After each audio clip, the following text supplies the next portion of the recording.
qu'il y a quelqu'un qui est dans la joie d'être ici ce matin? Merci Seigneur. Ça fait plaisir d'être avec vous.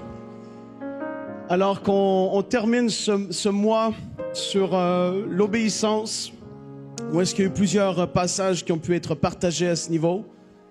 Et la semaine dernière, il y a eu un message par Pasteur Jérémie sur le fait d'obéir et d'accomplir la volonté de Dieu avec nos vies. Et j'aimerais pouvoir un peu continuer dans cette lignée, dans ce thème du mois de janvier qui a été là. Et on va juste remettre ce temps entre les mains du Seigneur alors qu'on va partager sa parole. Seigneur, on veut te dire merci. On veut te dire merci pour tout ce que tu as fait jusqu'à aujourd'hui dans chacune de nos vies. Seigneur, tu nous as gardés, tu as pris soin de nous, tu as pourvu, tu as été fidèle à accomplir ta parole à tous égards. Et on veut te dire merci. On veut ouvrir nos cœurs à ta parole. On veut que tu puisses révéler des choses. Je prie que, alors que je vais simplement apporter ce message en toute simplicité, que tu puisses parler au cœur de plusieurs personnes par ton esprit, comme tu le voudras.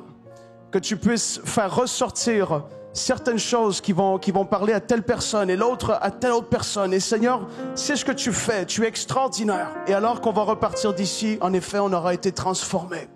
On aura été touché par toi. Parce que c'est toi qui fais toutes ces choses en nous. C'est toi qui nous transforme de l'intérieur afin qu'on puisse vivre une vie différemment à l'extérieur, afin qu'on puisse changer nos actions, changer nos façons de penser. Seigneur, c'est toi par ton esprit qui le fait en nous. Et on veut te dire merci.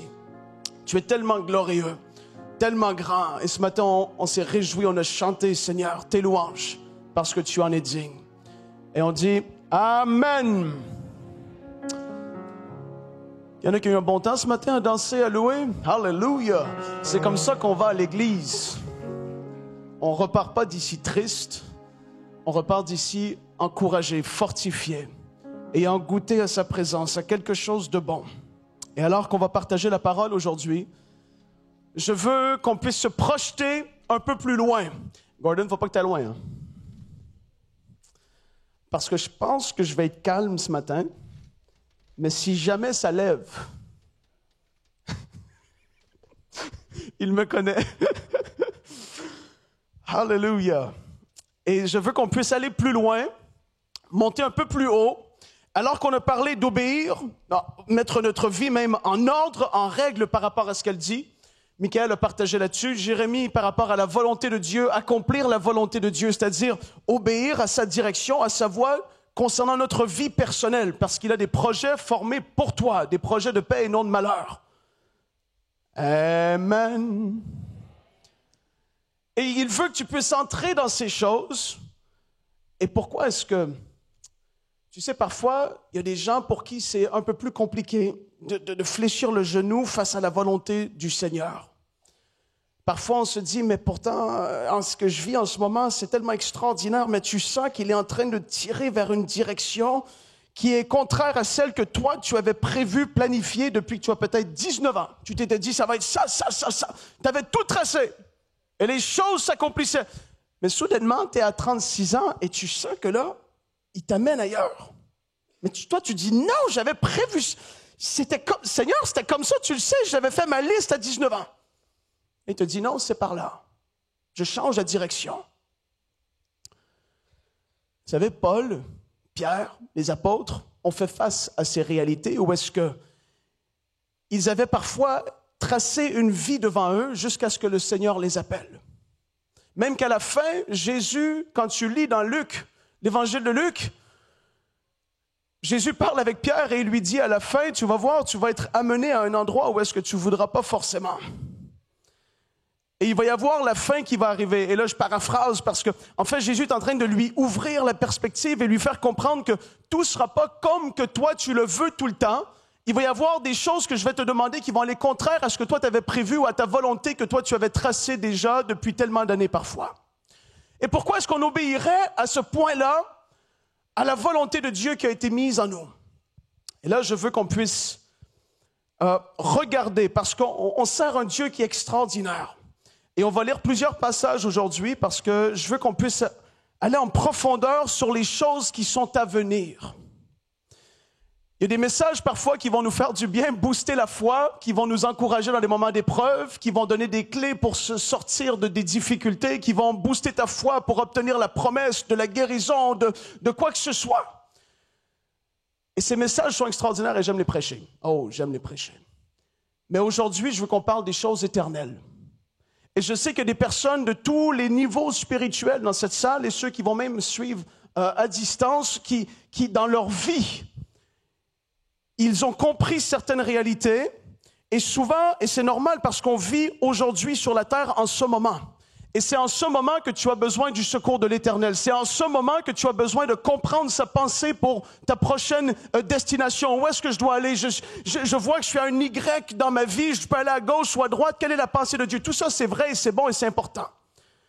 Mais qu'est-ce qui va te motiver à aller et prendre la direction à laquelle il t'appelle? Ben, premièrement, c'est juste parce que tu veux obéir. Tu obéis par obéissance. Tu obéis parce qu'il te le demande, parce que tu sais à quel point il est bon, à quel point il t'aime, à quel point il veut t'amener dans des sentiers, dans des verts pâturages, dans des endroits que même si pour d'autres personnes ça semble être pas agréable, quand toi tu vas être là dans sa volonté, ça va être la meilleure place au monde où est-ce que tu peux te trouver. Et alors que tu obéis juste parce que tu l'aimes, parce qu'il te demande ces choses, les apôtres du premier siècle obéissaient et ils avaient en tête continuellement, tu le lis dans les épîtres, les récompenses qui étaient à venir. Qu'un jour, ils allaient se trouver devant le Seigneur. Qu'un jour, après cette vie qui semble parfois longue, mais qui en réalité est extrêmement courte, ils vont être face à lui. Il va y avoir des comptes à rendre. Et je veux qu'on puisse un peu creuser dans cette direction. Et en commençant, je veux qu'on puisse lire dans 2 Pierre, chapitre 3. On va lire quelques versets, mais juste pour établir un peu le reste de la direction. Pierre, ici, il écrit au verset 1. Il dit, « Bien-aimés, voici déjà la 2e lettre que je vous ai écrite. Dans l'une et dans l'autre, je fais appel à vos souvenirs pour éveiller en vous une saine intelligence, afin que vous vous rappeliez les paroles prononcées autrefois par les saints prophètes, aussi que le commandement du Seigneur et Sauveur enseigné par vos apôtres. » Au verset 3, « Sachez avant tout que dans les derniers jours viendront des moqueurs. Ces hommes vivront en suivant leurs propres désirs et diront où est la promesse de son retour, en parlant du retour du Seigneur. Michael en a touché un point l'autre jour par rapport au retour de Jésus. Et ici, Pierre, il dit, il va y avoir des moqueurs qui vont dire, mais où est son retour véritablement? En effet, depuis nos ancêtres sont morts, tout reste dans le même état qu'au début de la création. De fait, ils veulent ignorer que des cieux ont existé autrefois par la parole de Dieu, ainsi qu'une terre tirée des eaux et au milieu d'elle. Ils oublient volontairement que le monde d'alors a disparu de la même manière, submergé par l'eau. Or, par la parole de Dieu, le ciel et la terre actuels sont gardés pour le feu, réservés pour le jour du jugement et de la perdition des hommes impies. Oh, il y aurait beaucoup de choses à dire. Le docteur Atom est là et il y a plein de choses qu'il veut mentionner sur ce passage, je suis certain. Quand tu penses aux réalités qui sont à venir, des choses mystérieuses qui, quand tu lis des passages, parfois ça te fait gratter la tête et tu te dis, mais je ne suis pas sûr de tout comprendre, mais bon. Et là, il continue, Pierre, il continue, il dit, mais au verset 8, « Mais s'il y a une chose, bien-aimée, que vous ne devez pas oublier, c'est qu'aux yeux du Seigneur, un jour est comme 1000 ans, et 1000 ans sont comme un jour. Le Seigneur ne tarde pas dans l'accomplissement de la promesse, comme certains le pensent. Au contraire, il fait preuve de patience envers nous, voulant qu'aucun ne périsse, mais que tous parviennent à la repentance. Le jour du Seigneur viendra comme un voleur dans la nuit. Ce jour-là, le ciel disparaîtra avec fracas. Les éléments embrasés se désagrégeront et la terre et les œuvres qu'elle contienne sera brûlée. Puisque tout notre monde doit être dissous, combien votre conduite et votre piété doivent-elles être saintes? T'imagines? Il ramène ça, il dit, voyez le big picture, voyez ces choses qui sont à venir. Comprenant ces réalités, il dit ici, puisque tout notre monde doit être dissous, combien votre conduite et votre piété doivent-elles être saintes? attendez et hâtez la venue du jour de Dieu, jour où le ciel enflammé se désagrégera et où les éléments embrasés se fondront, mais nous attendons conformément à sa promesse un nouveau ciel et une nouvelle terre où la justice habitera. Wow! Quand j'ai mon iPad, il faut savoir que je vais lire beaucoup de versets. Hallelujah! Sinon, j'ai mon téléphone. Mais aujourd'hui, je veux qu'on puisse explorer certaines réalités. Et là, on voit, et je vais juste mettre la table, je dresse la table ici, que avec ces réalités qui sont à venir, prenons au sérieux la vie que tu vis en ce moment, prends-la très au sérieux. Parce qu'il va y avoir des choses qui sont à venir, qui vont arriver dans peu de temps, parce que rappelle-toi, si en réalité, un jour c'est comme 1000 ans, est-ce que tu sais que si un jour est comme 1000 ans, et là c'est comme une façon de dire que tu ne peux pas comparer, mais si on prend ça littéralement, qu'une personne qui est décédée il y a 20 ans dans ta famille et qui est partie au ciel, si on fait cette comparaison, 20 ans, c'est comme si en réalité, elle est au ciel depuis 29 minutes pour elle. T'imagines comment l'éternité, il n'y a pas de temps. La notion du temps, on ne peut pas la comprendre, c'est trop immense. Du fait qu'on n'ait plus de temps, parce que tout fonctionne avec le temps. Les jours, les saisons, les années, les minutes, les secondes, tout dans la vie fonctionne comme ça. Mais quand tu penses autrement et que tu te dis, l'éternité à venir est sans fin. Les choses qui sont en réserve pour nous dans l'éternité à venir sont tellement glorieuses, extraordinaires, que ta vie aujourd'hui ici, tu n'as plus une seconde à perdre, hors de la volonté de Dieu. Il doit y avoir un réalignement de ta vie si ce n'est pas encore le cas. Il doit y avoir juste le fait de la crainte de Dieu en toi, des choses qui sont à venir doivent faire en sorte que tu poses des actions qui vont mener à des changements dès aujourd'hui ou demain matin. Il y en a pour qui ils vont dire, un dernier jour, juste aujourd'hui, demain je vais changer. Je prie que tu puisses prendre la décision aujourd'hui. Comme Jérémie l'a dit, que la décision dans ton cœur soit prise aujourd'hui, afin que ça porte des actions demain, mais que le Seigneur aujourd'hui, comprenant ces choses qu'on va voir ensemble, tu puisses poser des actions concrètes. Il va y avoir des récompenses qui vont être données. Oui, il va y avoir des récompenses.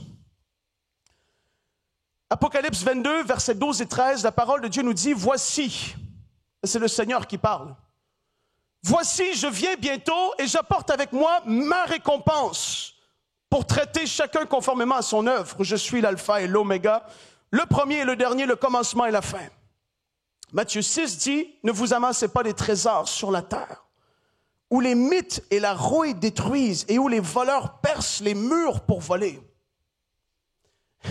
Il est tellement clair, notre Seigneur. C'est tellement simple comment il parlait. Et on rend ses paroles si compliquées parfois. Il dit, ne vous focalisez pas. Il y a notre famille, on doit prendre soin de nos biens, on doit prendre soin de notre famille, on doit accomplir ça. Tout ça, c'est vrai.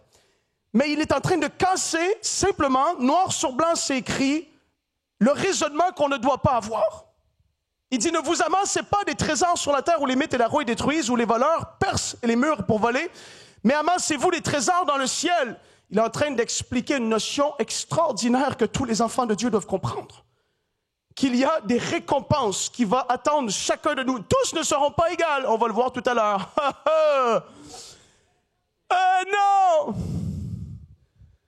Mais j'ai loué le Seigneur tellement fort dans l'église. Tu faisais pour paraître.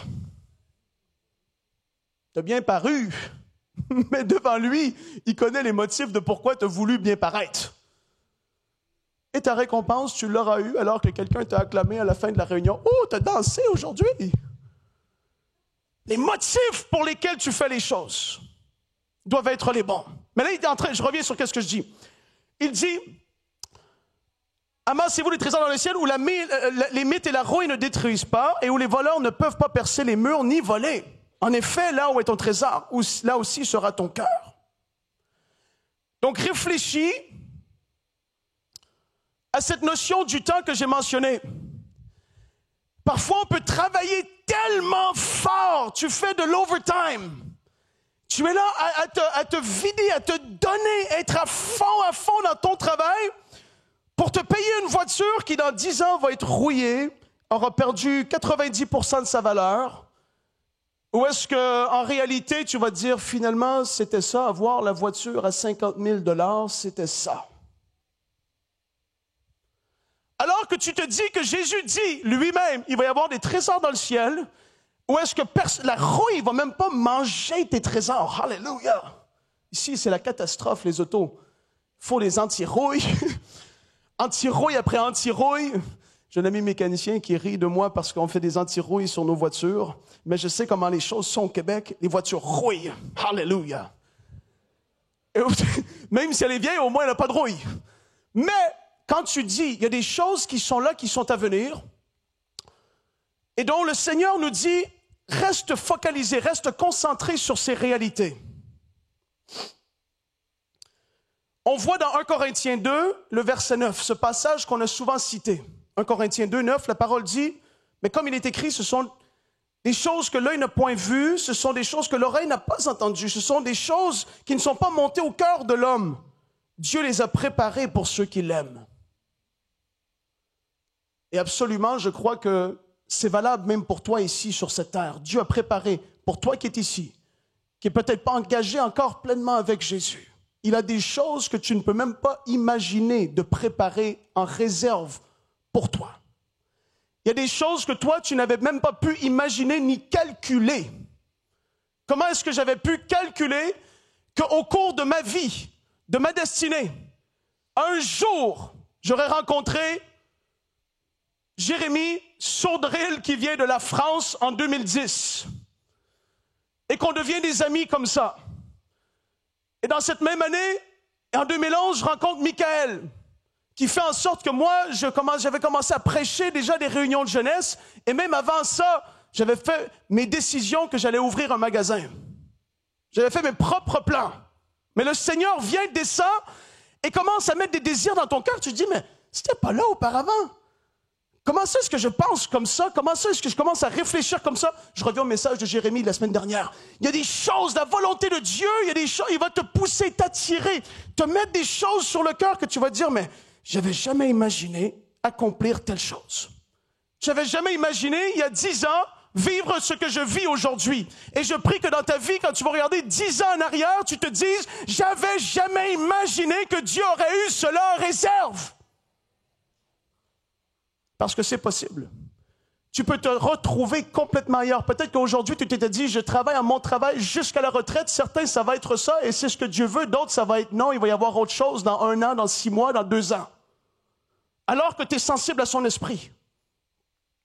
Alors que tu obéis, il dit qu'il y a des choses comme ça qui sont en réserve pour nous. Mais est-ce que c'est possible aussi qu'il y a des choses en réserve dans l'éternité à venir? Qui fait en sorte qu'on ne peut pas saisir la grandeur de ce que Dieu a en réserve pour nous au ciel. Des choses qui Dieu a en réserve pour nous dans la Nouvelle Jérusalem. Un jour, on va être là, vivants ensemble, on va être dans ces corps glorifiés, on va même le voir aujourd'hui. Dans des corps glorifiés, on ne pense pas à cette éternité en tant qu'enfant de Dieu. On pense trop au moment présent, à la chose que je veux, au iPhone 18, 22, à toutes ces affaires. Je sais qu'on n'est pas rendu là. Hein? Mais on pense à tout ça. Et on pense si peu à l'éternité. Alors que ça doit être le motif pour lequel tu fais ce que tu fais aujourd'hui. Dans le sens où tu sais que en ce moment, j'ai entré dans... Tu as cette impression que peut-être tu as pris une décision. En 2025, les choses vont changer. Tu as l'impression que j'ai entré dans le corridor de ce que Dieu avait en réserve pour moi. Et là, soudainement, ta perspective et les motivations même de ce qui t'encourage à faire ce que tu fais ont complètement changé. Et donc, alors qu'on réfléchit et qu'on se dit que peut-être qu'il y a des choses extraordinaires qu'il a en réserve pour nous, et c'est certain qu'il en a. Il y en a pour qui, quand on réfléchit aux choses qui sont à venir, quand on commence à énumérer des réalités qui sont écrites dans la parole, concernant l'éternité à venir et des choses qu'on va pouvoir recevoir, nos yeux s'ouvrent et illuminent. On fait « wow ». Et donc, alors que tu obéis, ça coûte aujourd'hui, mais en effet, ça va payer plus tard. Dans le sens où il va y avoir des récompenses pour toi, dis, il y a des récompenses pour moi. Tu peux jouer doucement, Gordon, s'il te plaît. La parole nous parle dans 1 Corinthiens 9, au verset 24, 25, 26 et 27. Je ne vais pas tous les lire, mais je vous donne des versets parce qu'il y en a que je sais qui notent. Et vous voulez les creuser par la suite. Je ne vais pas lire tous les versets aujourd'hui, mais notez-les. Parce que vous allez pouvoir aller voir et lire ces réalités. Et des choses un peu plus approfondies. Mais l'apôtre Paul dit dans 1 Corinthiens 9, qui pour ceux qui maîtrisent leur corps et persévèrent dans leur foi et dans la lutte, il va y avoir pour eux une couronne incorruptible qui les attend. Là, il faut que tu sortes de ce que tu vis en ce moment. Je sais, j'ai fait une introduction plus longue, mais je veux t'amener qu'à comprendre et à monter un peu plus haut aujourd'hui. Je veux que par ce message, tu puisses être puissamment encouragé de ce qui s'en vient. Parce qu'alors que tu vas comprendre les récompenses à venir, ta vie va changer. Moi, en tout cas, je vis de plus en plus avec cette réflexion dans la façon dont je suis un père, dans la façon dont je suis un mari, dans la façon dont je fais mon travail, dans la façon dans laquelle je prêche, dans la façon dans laquelle je vis ma vie. J'ai cette pensée-là continuellement qui est là. Ma vie ici, c'est pas éternel. C'est tellement une goutte dans l'océan. Et même cette comparaison n'est pas assez grande pour comparer notre vie ici comparée à l'éternité. Les gens vont économiser et c'est bon de bien réfléchir et d'être sage. Mais ils vont travailler toute leur vie pour une retraite la plus puissante possible, mettant de côté les choses qui vont durer éternellement. Tu as une retraite pour peut-être 25 ans, pour les plus forts 30 ans. Tu as travaillé toute ta vie à quelque chose que tu as détesté, qui t'a frustré, tu te levais tous les matins. Encore lui au travail. Je prie que ce ne soit pas ton cas. Si c'est le cas, peut-être changer. Ce n'est pas une parole de Dieu, c'est une parole de Frank qui t'encourage. Tu travailles toute ta vie pour ta retraite, ce qui est une bonne chose, il faut prévoir. Mais qu'en est-il de ta retraite éternelle? Je le dis comme ça. On ne va pas juste être à flotter sur un nuage. Hein? On va faire des choses. Il y en a qui vont régner. Il y en a qui vont... pense plus haut aujourd'hui. L'apôtre Paul parle d'une couronne incorruptible. Il parle dans 2 Timothée, chapitre 4, ce passage qui est tellement lu à des funérailles. 2 Timothée 4, versets 6 à 8. Pour ma part, en effet, je suis déjà comme sacrifié. La version second 21. Il était à la fin de sa vie. Il était sur le point de mourir. Et là, il dit ici, pour ma part, il écrit cette lettre emprisonné. Il dit, pour ma part, Timothée, en effet, je suis déjà comme sacrifié, le moment de mon départ approche. Il y en a peut-être pour vous ici, qui est dans cette pièce, vous avez cette réflexion. Je ne dis pas une parole négative, là, je fais juste te dire. Parce que quand je parle avec des personnes âgées qui ont 80, 85 ans, ils pensent différemment. Paul ici, il est en train de réfléchir. Il sait que sa fin arrive. Peut-être que tu as 20 ans et tu penses que c'est comme infini devant toi. Ah, t'as d'avoir des enfants.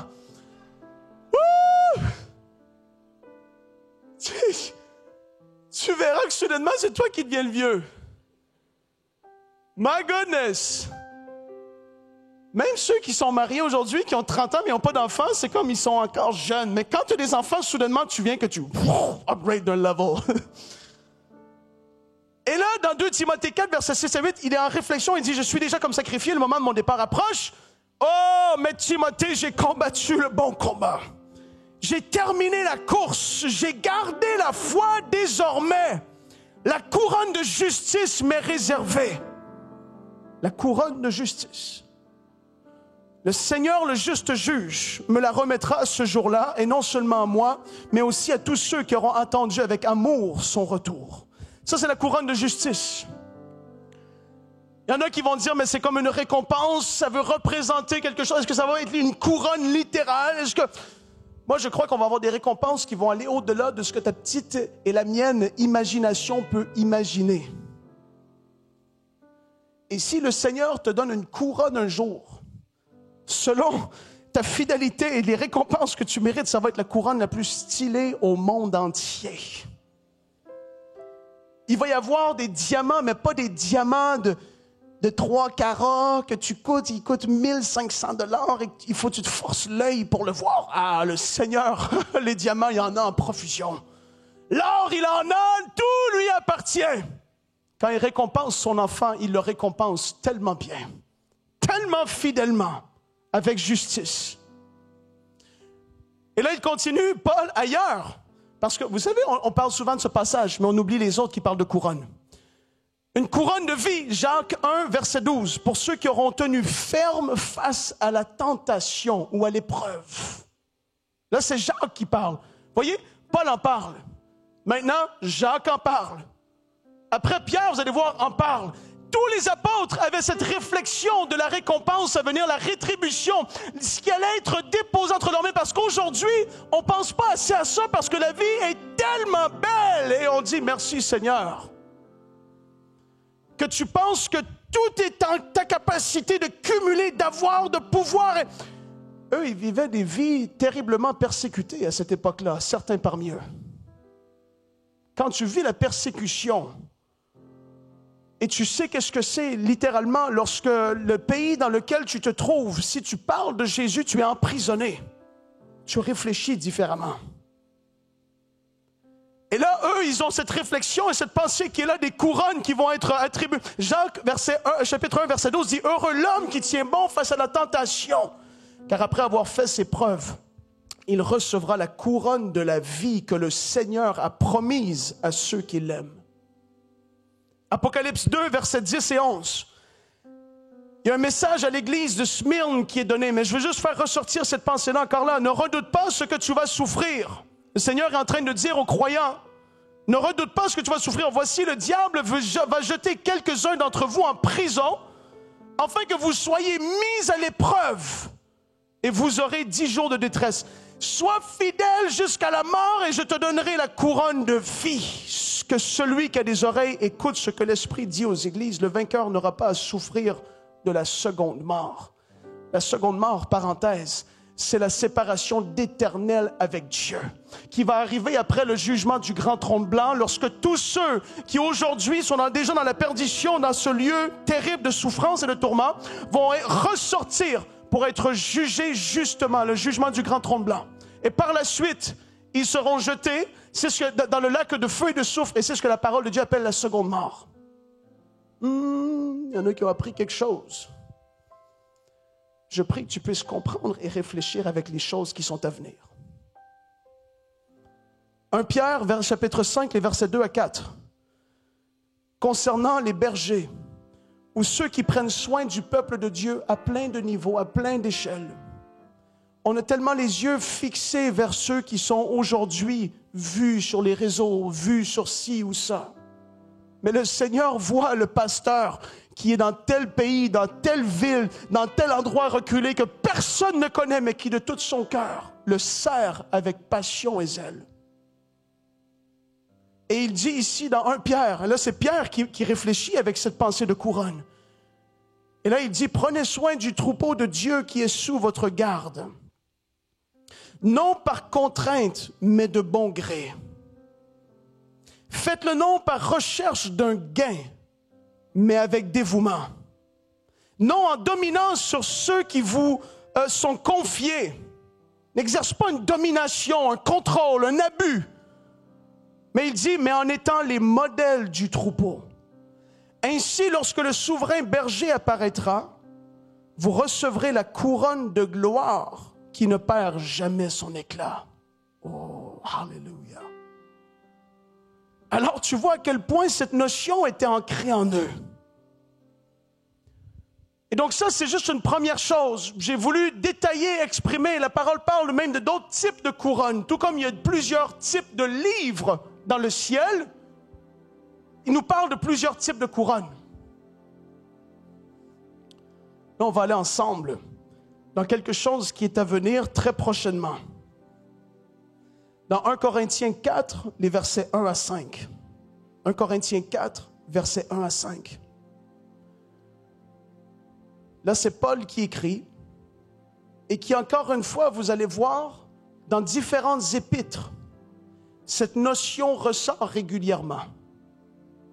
Il dit au verset 1, « Ainsi qu'on nous regarde comme des serviteurs de Christ et des dispensateurs des mystères de Dieu. » Juste ce premier verset est très intéressant, mais je ne le commenterai pas. Du reste, ce qu'on demande des dispensateurs, c'est que chacun soit trouvé fidèle. Là, je ne te fais pas répéter pour que tu répètes, je fais juste te le faire pour que ça puisse entrer en toi. Dis fidélité. Le Seigneur demande ta fidélité dans ce qu'il t'a demandé d'accomplir pour lui. Est-ce que c'est être un garagiste? Peut-être. Est-ce que c'est être un médecin, un enseignant? Peut-être. Qu'est-ce qu'il t'a demandé? Et alors que tu es en train d'accomplir ton travail au quotidien, tu es sensible à sa voix et tu le sers. Tu fais l'œuvre d'un disciple. Tu grandis dans ta foi. Tu amènes des gens et tu parles et tu amènes des gens à connaître Jésus. Celui qui t'a tellement fait de bien, tu le partages simplement afin que d'autres puissent le connaître. Ça, c'est agir avec fidélité. Et après, alors que tu es fidèle dans les petites choses, il te confie de plus grandes. Soudainement, il te parle concernant quelque chose que, waouh! Moi, ça a été comme ça, pas à pas. Pas à pas. Au début, j'ai résisté à l'appel de Dieu sur ma vie.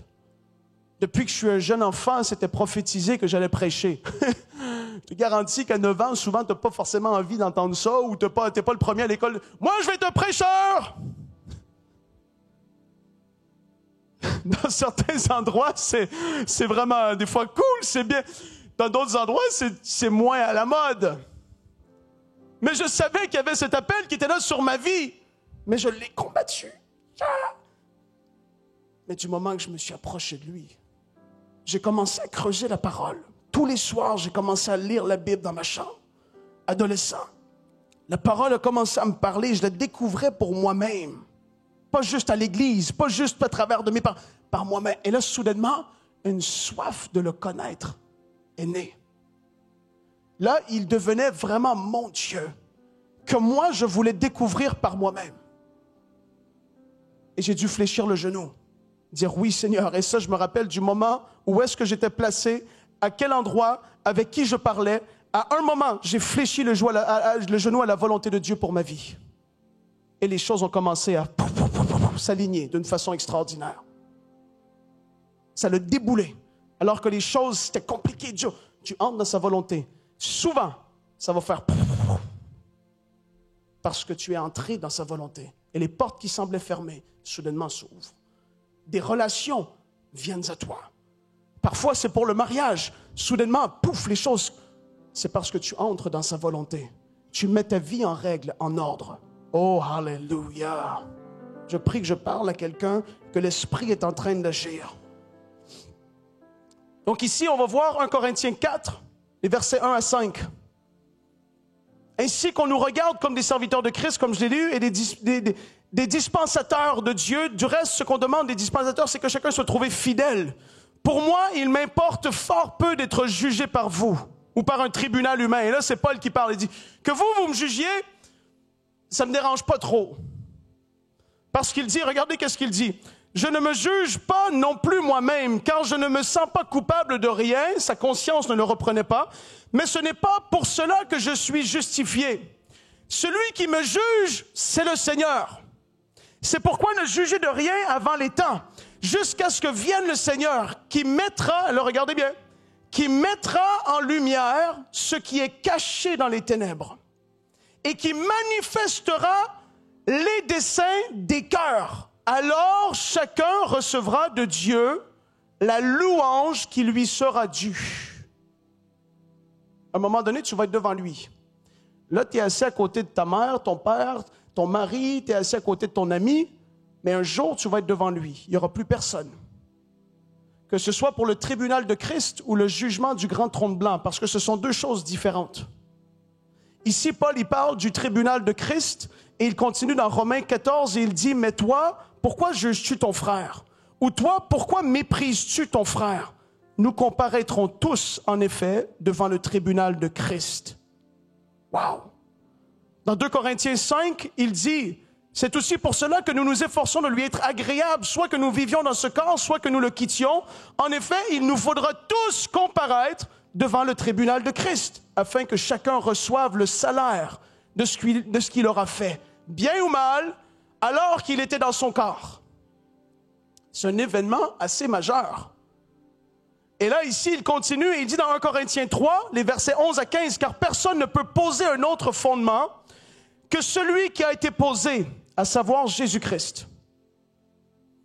Que l'on construise sur ce fondement avec de l'or, de l'argent, des pierres précieuses, du bois, du foin ou de la paille. » Je ne peux pas tout expliquer, mais regardez le verset 13.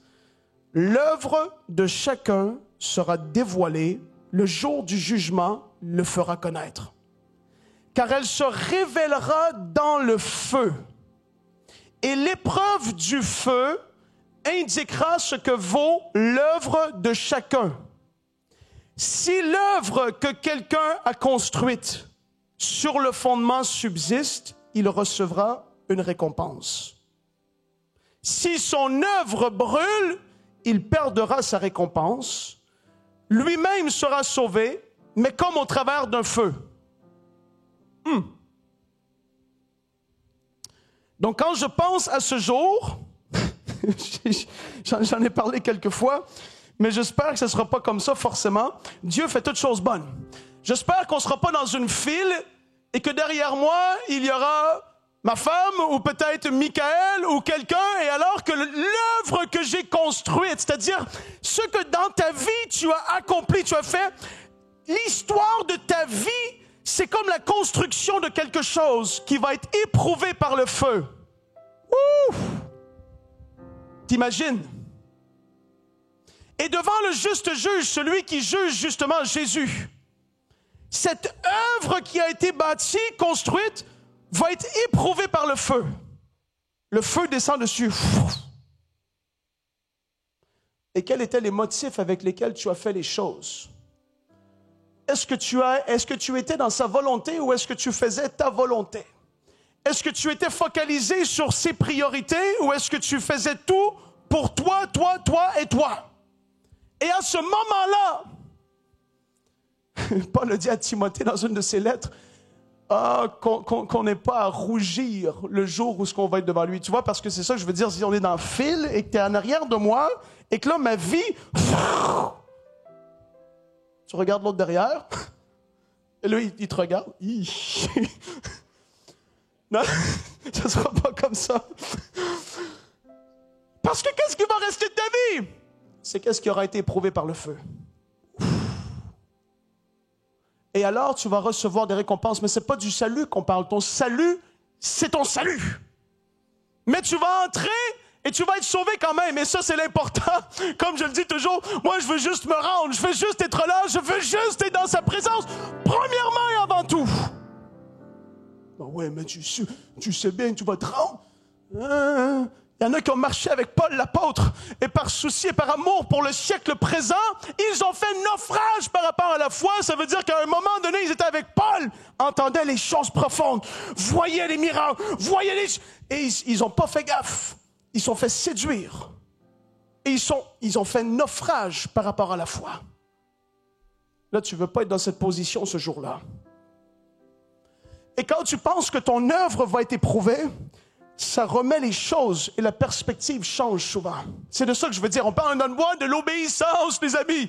Donc, quand tu parles de l'obéissance, tu parles de récompense. Un enfant, tu lui fais ça, tes 3 biscuits, tu vas les avoir après. Ouf!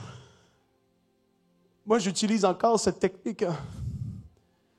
Je suis pas le seul. Ne me regardez pas comme ça.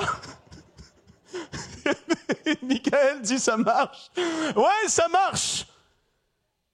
Et le Seigneur, non seulement il a fait de nous ses enfants, transférés d'un royaume à un autre, mis en nous son esprit. On devient le temple du Saint-Esprit. Dieu habite en nous. Juste ça, c'est énorme. C'est assez. Il y en a qui croient comme moi qu'il a fait déjà assez. Mais en plus, il dit, j'ai des récompenses, je reviens avec ma rétribution pour donner à chacun selon l'œuvre qu'il aura accomplie. Et je me réveille. quand on réfléchit à ça, pour beaucoup de personnes, ça remet les pendules à l'heure. Tu sors de la compétition, mais ma cousine a une plus grande maison que moi, et l'autre au travail, on a le même salaire, puis un auto 2025. Moi, j'ai une 2016. Qu'est-ce que ça fait? Tu vis pour ça? Vous comprenez ce que je veux dire? Et c'est ce que je dis, je parle à plusieurs niveaux de personnes, rendues avec des raisonnements, une façon de penser qui est différente les unes des autres. Mais non seulement ça, parce que comme j'ai dit, il est tellement bon que juste le salut qu'on a obtenu en Jésus est suffisamment énorme, gigantesque, extraordinaire, preuve de son amour. En plus, il donne des récompenses qui vont être extraordinaires. Parce que Jésus dit qu'il allait nous bâtir des maisons. Pense à ta maison céleste avant ta maison terrestre. Ta maison terrestre, le Seigneur, il est pour la bénédiction, il est pour que tu aies un toit, il veut ces choses. Mais j'ai envie de te dire, premièrement, c'est un autre message complètement, mais sois sage selon la saison dans laquelle tu te trouves. Tu veux faire des choses à 32 ans que tu pourrais faire à 52 alors que tu es dans un endroit de stabilité financière, alors que tu as construit ta vie. Tes enfants ont grandi, mais tu veux le gros truc tout de suite. Tu vis trop rapidement, pas dans la sagesse selon le timing de Dieu. Et là, tu réfléchis différemment. Et là, la parole continue et elle nous dit qu'il va y avoir, et ça c'est extraordinaire. Je ne peux pas tout saisir. Et c'est pour ça qu'au début du message, j'avais dit que des choses que nos yeux n'ont pas vues, nos oreilles n'ont pas... Des choses qui vont dépasser notre entendement. Parce que s'il y en a qui savent ici que si Dieu, en parlant, a créé l'univers, ben, il peut faire des choses qui dépassent notre façon de raisonner et de comprendre aujourd'hui. Et la parole de Dieu dit qu'il va y avoir une brillance, un éclat dans le corps glorifié que les gens auront. Toi, tu persévères jusqu'à la fin dans la mission qu'il t'a demandée. À la résurrection d'entre les morts, les corps glorifiés vont être là. Il va y avoir des éclats qui vont varier d'une personne à une autre. C'est pas juste. Ah oui, c'est juste. On crie injustice sur la terre. Mais lui qui a tout donné, dans un endroit extrêmement compliqué, des histoires que, je vous le dis, vous le savez, j'aime l'histoire des héros de la foi. Il y en a qui ont tellement donné pour l'Évangile, pour le Seigneur, alors qu'ils ont répondu à l'appel. Oh, ils vont briller d'un éclat extraordinaire. Il y en a un, et ça, je vais vous le partager, ce passage. C'est... Charles Wesley était aux funérailles de George Whitefield. George Whitefield était un homme de réveil qui a amené le réveil en Amérique dans le 18e siècle et aussi en Angleterre. Un homme qui a ébranlé les nations en prêchant. Sans micro, il est dit qu'il prêchait des foules de 30 000. Je vous garantis qu'il parlait bien plus fort que moi, puis moi je parle fort. Mais juste aujourd'hui... J'aurais la voix fatiguée. Et il prêchait à des foules de 30 000. Il était un général de Dieu, respecté, tout le monde le connaissait. Un modèle pour sa génération. Charles et John Wesley ont amené aussi une forme d'action de réveil dans l'Église, avec un grand E en général, à leur époque, selon leurs révélations qu'ils avaient, etc. Et Charles Wesley, aux funérailles, s'est fait poser la question, est-ce que tu crois que tu vas recroiser ou revoir George Whitefield dans l'éternité?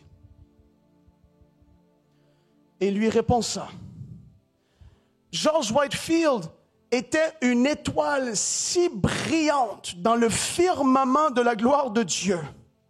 Et il se tiendra si proche du trône, c'est-à-dire par rapport à la fidélité, ce qu'il a accompli, sa vie, comment elle a été extraordinaire, qu'une personne comme moi, et là c'est Charles qui dit ça, il dit qu'une personne comme moi, qui est des moindres, ne pourra jamais le voir.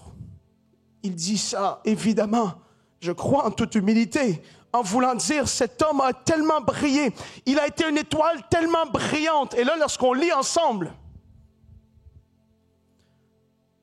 dans Daniel, chapitre 12, le verset 3 nous dit, ceux qui auront été intelligents brilleront comme la splendeur du ciel. Et ça, c'est après la résurrection, lorsque vous lisez les versets.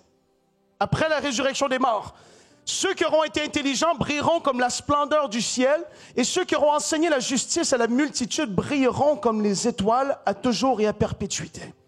Et Paul semble en faire mention aussi, après la résurrection dans 1 Corinthiens 15. Il y a aussi des corps célestes et des corps terrestres. Mais autre est l'éclat des corps célestes, corps glorifiés. Autre celui des corps terrestres. Autre est l'éclat du soleil, autre l'éclat de la lune, autre l'éclat des étoiles. Même une étoile diffère en éclat d'une autre étoile. Ainsi en est-il de la résurrection des morts. Le corps est semé corruptible, il ressuscite incorruptible. Il est semé méprisable, il ressuscite glorieux. Il est semé infirme, il ressuscite plein de force. Alléluia. Il va y avoir cette dimension d'éclat. Donc, si les choses vont comme prévu, le jour où je vais croiser Gordon au ciel, il va falloir que je sorte mes lunettes, mon gars, parce que tu vas briller de tel éclat. À cause de la fidélité que tu auras eue, Gordon, le Seigneur récompensera justement. Justement, il te récompensera. Et l'éclat qu'il te donnera va être en accord avec l'obéissance à sa volonté. Seigneur, je veux te dire merci parce qu'on va tous vivre ça. Sache-le, on va le vivre. Et quand on parle des choses éternelles et des choses spirituelles, c'est parfois, ça semble tellement éloigné, mais pour d'autres personnes si proches, parce qu'ils sont plus avancés en âge ou parce qu'ils ont une autre façon de voir les choses. Quand tu te dis que les récompenses vont être distribuées comme ça, et que tu te dis qu'il va y avoir des maisons qui vont être construites, tu peux te dire, mais la maison que tu vas avoir, en accord encore là avec sa fidélité, je veux dire, si les hommes, si tu regardes les maisons aujourd'hui sur les réseaux, et tu, mais elle est belle celle-là. Quand Dieu construit quelque chose pour son enfant, quand Jésus bâtit une maison pour toi, ça va être la plus grande, la plus belle des maisons. C'est-à-dire, elle va être à ton goût, elle va être personnalisée. Tu n'auras pas à aller au magasin, trouver dans 8 magasins le divan que tu as envie d'avoir. Ça va être meublé, j'ai envie de le croire. Ça va être tout équipé. Ça va être là, gratuit, parce que tu auras été fidèle à son œuvre et à l'appel qu'il avait placé pour ta vie. Alors peut-être que tu es déçu, tu as avancé en âge, tu n'as jamais été propriétaire d'une maison. Reste fidèle parce que bientôt tu vas l'être. Alléluia. Oh, tu penses différemment. Tu réfléchis d'une autre façon. Alors que quand on parle d'obéissance, souvent c'est un fardeau, c'est si. Non, ils vivaient avec cette notion qu'ils allaient le voir et qu'ils allaient être dans sa présence. Et vous savez, c'est quoi la plus grande des récompenses de tout? La plus grande des grandes récompenses, c'est qu'on va le voir. Lui, on va le voir. Les choses que tu auras eues, je prie qu'il y en ait qui repartent des récompenses. Je ne sais pas comment ça va être, mais tu vas être comme rempli de récompenses. Je ne sais pas à quoi tu vas ressembler, mais tu vas avoir reçu plein de récompenses. Je prie que ce soit ton partage parce que tu auras été fidèle. Il y en a qui vont avoir été peu connus des hommes, mais Dieu va te connaître d'une façon extraordinaire. Que Dieu ne se fie pas au like de les réseaux sociaux, il ne se fie pas au like que tu as dans ta vidéo, dans ton post de versets. Ce qui est important, c'est les likes de Dieu vis-à-vis de toi. C'est que lui, il t'agrée, c'est que lui dise oui, tu as fait, tu as été bon et fidèle dans ce que je t'ai demandé. C'est ça qui compte.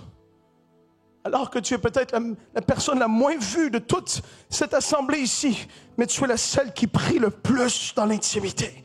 Tu es la seule qui porte. Tu es comme un pilier dans cette église où tu portes dans la prière. Personne ne sait à quel point tu pries, mais Dieu te voit et il va te récompenser. On ramène ça à l'essentiel et à l'important. L'intimité de le connaître. Ce privilège extraordinaire. le fait de vivre et de mettre notre vie en ordre comme que Michael l'a prêché. Alors qu'on est dans cette urgence, cette compréhension de sa venue qui est très proche et qu'il y a cette réalité qui est là. On doit vivre une vie qui est dans la sainteté. Jérémie parle d'accomplir la volonté de Dieu. C'est tellement important parce qu'il y a des récompenses en plus. On ne le fait pas pour ça, mais on sait qu'il va y avoir ça. Et on se dit, j'ai plus de temps à perdre. Tu le fais par amour et par obéissance à ce qu'il t'a demandé.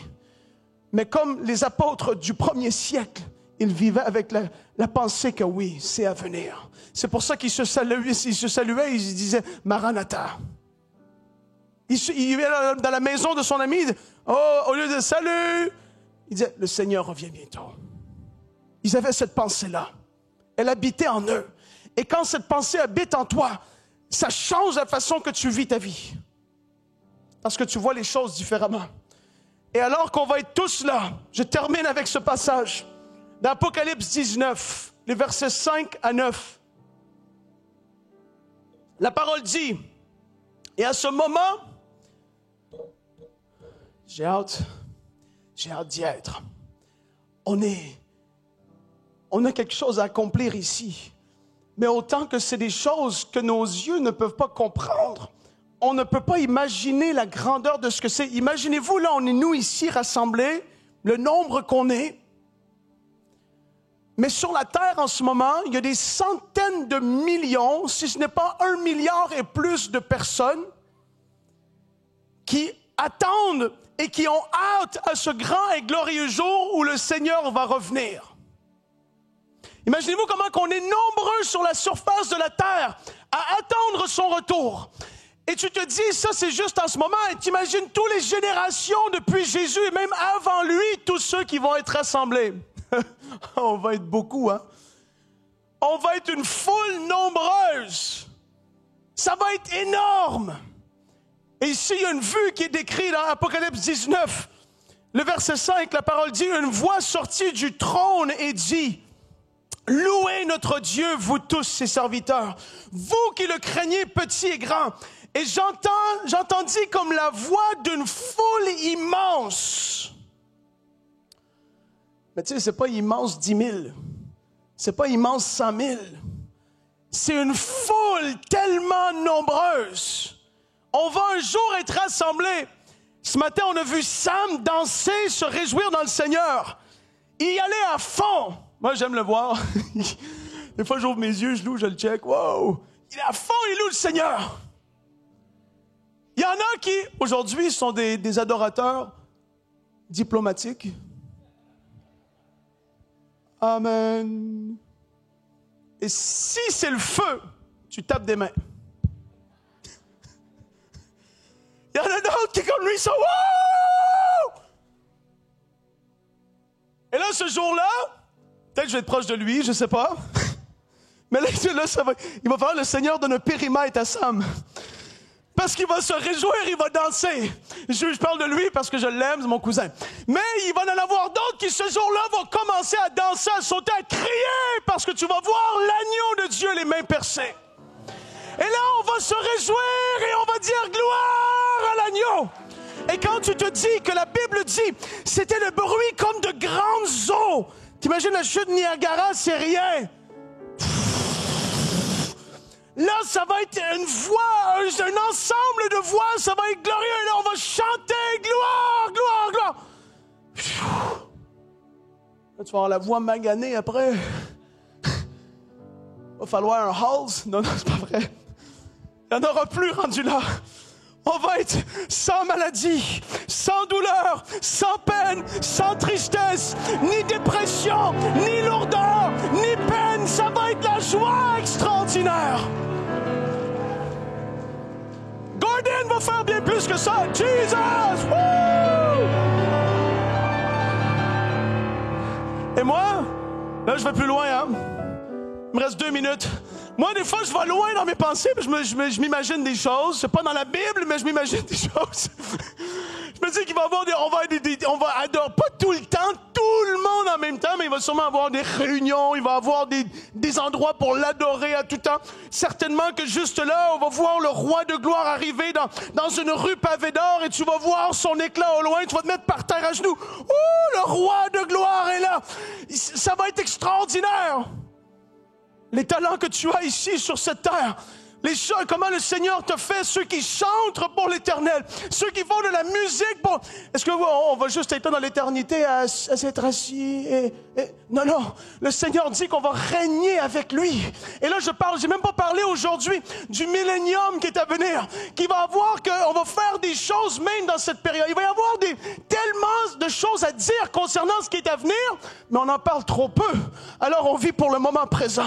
Alors que tout est à venir, toute la gloire, la glorieuse présence de Dieu éternellement qui dit que ni soleil, ni lune, parce que lui-même, sa gloire va éclairer toutes choses. Plus d'ombrage, plus de poussière. Ceux qui aiment faire le ménage, il n'y aura plus de poussière au ciel.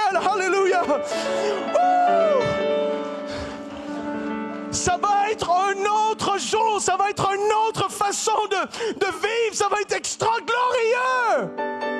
La Bible dit que de son trône sort des rivières comme le cristal. Pascal, t'as hâte de le voir.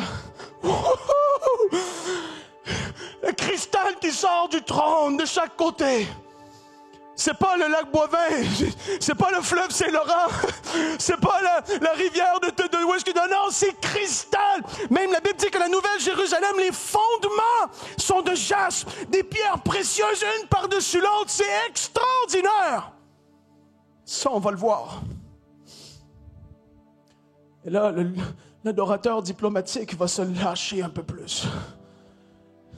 Parce que ses yeux auront vu la gloire de Dieu. Oh, ça va être merveilleux. Il n'y a pas de problème à adorer dans son cœur, hein? Il n'y a pas de problème avec ça. Je fais juste dire que ce jour-là, il y a des fortes chances que tes jambes bougent. Que comme tu dansais à 20 ans, tu en as 60 aujourd'hui, tu vas dire, ça me rappelle des souvenirs. Ça va être extraordinaire. Et ça, c'est tous les saints ensemble, rassemblés ensemble. Nous le vivrons. Et Seigneur, je prie en terminant, afin qu'on puisse saisir ces quelques réalités que j'ai pu apporter simplement aujourd'hui. Je prie qu'il y ait des décisions qui soient prises, comme je l'ai dit, dans le cœur de plusieurs personnes, de réaligner leur vie avec ta volonté. Tu dis que tu vas venir comme un voleur dans la nuit. On ne sait pas quand, mais tu nous as donné des saisons pour discerner les timings, les temps dans lesquels tu allais revenir. Et si tu avais dit que tu allais venir une première fois sauver l'humanité et que tu as dit que tu allais revenir une deuxième fois dans le ciel à la rencontre de ton Église et qu'il va y avoir ces choses que nous vivrons, Seigneur, tu n'es pas un homme pour mentir, tu vas l'accomplir. Tôt ou tard, nous te verrons. Nous allons rejoindre ceux qui nous ont devancés. Toi qui as perdu un père, une mère, quelqu'un, un ami proche dans la foi qui était dans le Seigneur, tu vas le revoir. Comme j'ai dit, si ça fait 20 ans qu'il est mort, pour lui, ça fait quelques minutes qu'il est là. Lui, quand tu vas le rejoindre, il va dire, déjà, hey! Seigneur, merci pour cette glorieuse espérance qui est la plus grande de tous. D'être sauvé, d'avoir été lavé de tous nos péchés, d'être sûr, d'être en route pour le ciel. Seigneur, on veut te dire merci.